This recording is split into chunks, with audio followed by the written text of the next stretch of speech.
Hi, I'm Joy White, and I'm the birth mom counselor at Texas Christian Adoption Agency. And this is Cora Beth, one of our birth moms.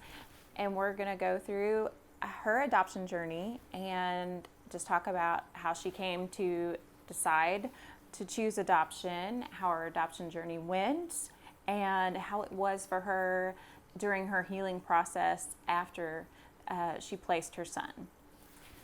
So, if you'd like to start out and tell us how you came to the adoption decision. I can't remember the name of the place I went to. It was Grapevine Pregnancy Center? Yes, I went there because I was trying to figure out about how far along I was, and we were trying to figure out the next step. And thankfully, one of the ladies there, after we got our sonogram, I got done having my little breakdown.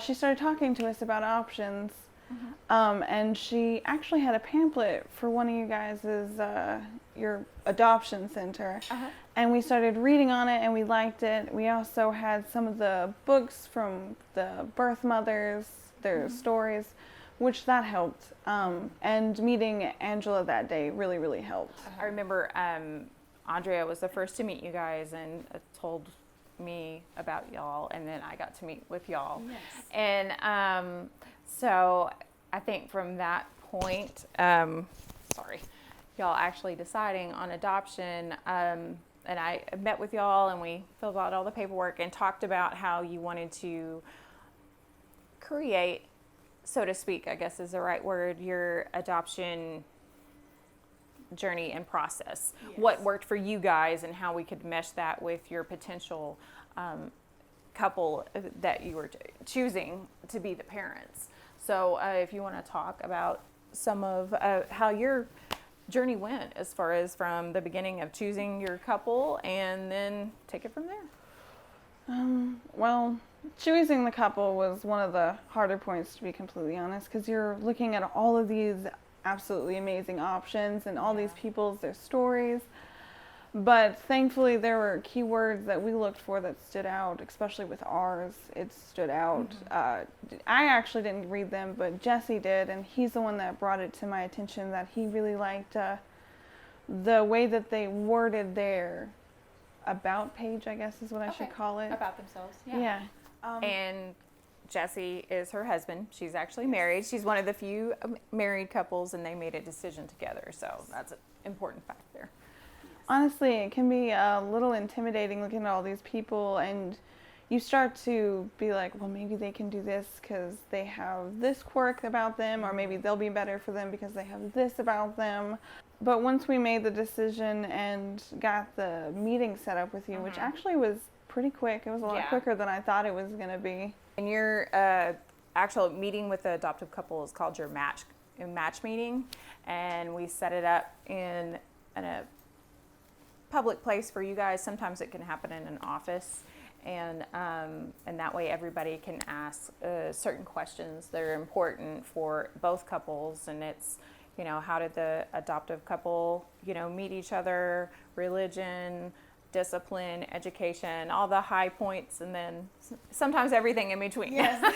So, but from meeting your couple in having that, and I know it went really well because I was there, but and did you just have that peace when you met them that this was the couple for you guys? Yes, at first you feel apprehensive when you're talking to them because you're pretty much giving them a part of yourself, the biggest part of you, and you want it to be perfect. But once you start talking and you ask the questions, do not be afraid to ask any questions. Ask the questions that are on your mind, or you'll have that regret of not asking.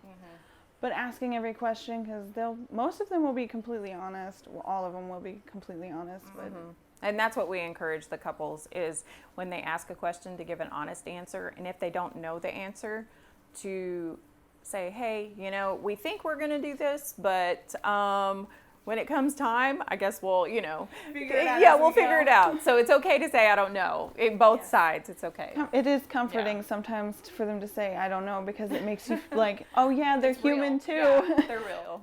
So, and after making that the decision, both the couple and you guys agreed that was a good match for you guys moving forward.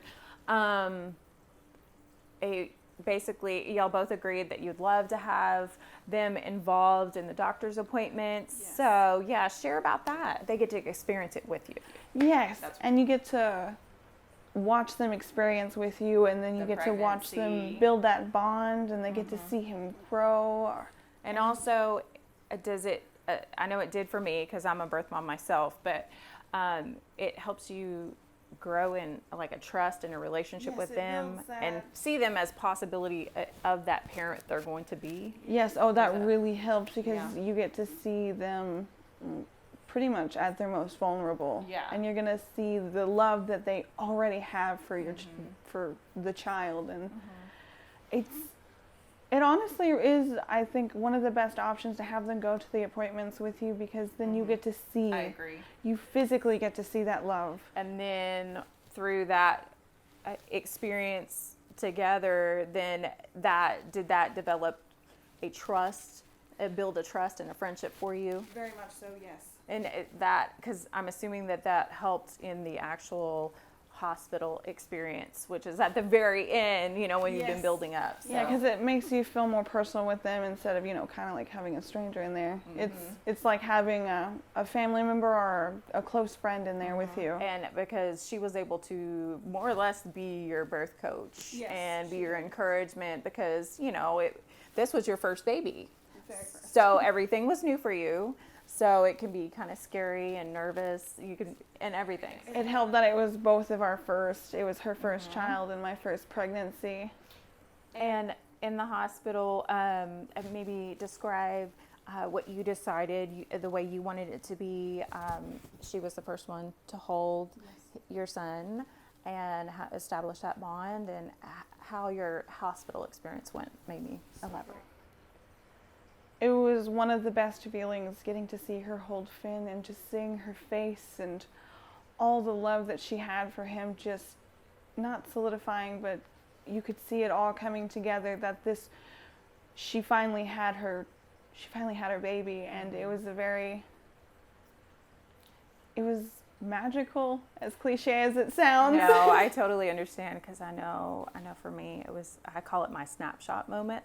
Yeah. It was my mental picture moment when I had that moment with my adopted mom, and I still have that feeling to this day, and it's 15 years later. I still tear up and it's not because I'm sad, it's that the most precious moment I think in my life, quite frankly. Yeah. In that moment, that exact moment, that he will never lack love ever, and he's always gonna get the mother that he deserves. I'm crying. It's okay. Yes. No, it was beautiful, because I remember being there. And then from that point on at the hospital, I know y'all worked together so well in taking care of the baby and spending time, and you got involved. Your family got to spend time with the baby, and that's important. So if you want to share about that. It was really nice getting to watch her interact with my grandmother and my brother as they held and talked about him. It was the birth mother and my brother. They sang him his first little lullaby to help him when he was acting fussy. That was really nice to watch. And those are precious moments to have. And I think the girls need to know they can create that hospital experience and have those meaningful moments. And after the hospital experiences is over and the baby leaves with the adoptive parents straight from the hospital, how was the process of, the healing process for you after that point? I'm not sure. It was a very bittersweet moment, because at moments you think, am I going to regret this in the long run? Was this the best decision? And even when you're having those not regrets, when you think that you're going to, you still know, for a fact that you made the absolute best choice. Because I would say the after part, after the relinquishment and the baby leaves with the adoptive parents, it's hard. it's not easy. No, that's by when any all of the means. emotions hit home, and Yes. the choice that you made really solidifies, and all of it comes not crashing down, but the realization hits you. It hits hard. Yes. And I think it's important to know that it is a grieving / healing process. Yes. And because it is a loss, but in essence, you've still gained so much at the same time, and that's what makes it such a bittersweet process. Yes. I don't know if that In the- describes it for you. In the hospital, I didn't really cry because it was nice getting to watch them, but the decision hadn't completely Sometimes it hits you. it didn't really sink in, but after you leave and it hits you, you really start crying. And Yeah, and I think maybe it's important for the girls to know for after that part, when it does hurt and you do feel, there's nothing wrong with you. No. That it's you're human, and it's a natural process to feel, and it's important to walk through it. And I don't. yes, they need to walk through it, and they need to not be careful, but they need to know when they need to get help, and not try to be like, oh, well, this is normal and I don't need help. I just need to keep pushing through this. It's important to surround yourself with support, because you'll have our support, and we had regular meetings afterwards to check and see how you're doing. And then you also have, we have a therapy that you can line up if you choose. Yes. And I know you chose, and it really chose. helps you with your coping. It helped so much because I felt like I really didn't know how to move forward and to heal, because I kept fighting, and then I kind of fell into a slump because I'm like, I made the right choice. I shouldn't feel this way. I shouldn't be sad. And that's where I got myself. Yes. And I want to talk to that, because that's the biggest thing, is that the girls feel that they shouldn't feel a certain way. And that makes me feel so sad. It's very damaging. It is very damaging. And even if it's a year later and they think, oh man, it's been a year. Why am I not here? Well, why should you be? I mean, because everybody goes at a different pace, and there's no should. There's just not. So how you feel is how you feel. And even if it's moment to moment or day to day, it's okay. And that's the biggest thing. Allow yourself to cry when you need to cry. Allow yourself to be mad if you need to be mad. Go through it. And then when you've processed it, you can appreciate that journey that you walked through. I'm still going through the mood swings. They happen for a while afterwards, and you really shouldn't fight it, because whenever I feel like crying and I try to fight it, it makes it so much worse. Yes, it will come out on the other areas of your life. And I think that's in anything. Yes. But that's the important thing, because I've talked to girls time and time again. Why am I feeling this way? Well, I mean, you're human. I mean, it's okay to react and to cry, but still hold true to that decision, because even when the emotions go up and down, you trust in that peace that it was ultimately best for your child. Yes, and helping focus on that helped out with my journey, and it's still helping with my journey. It really, really helps when you know, and I do agree. as long as you don't try to undermine your own self, being like, you made the wrong decision, you're bad for making this decision. And that's a big thing to tell our girls, is that there's nothing to feel ashamed of. There's nothing to feel guilty of.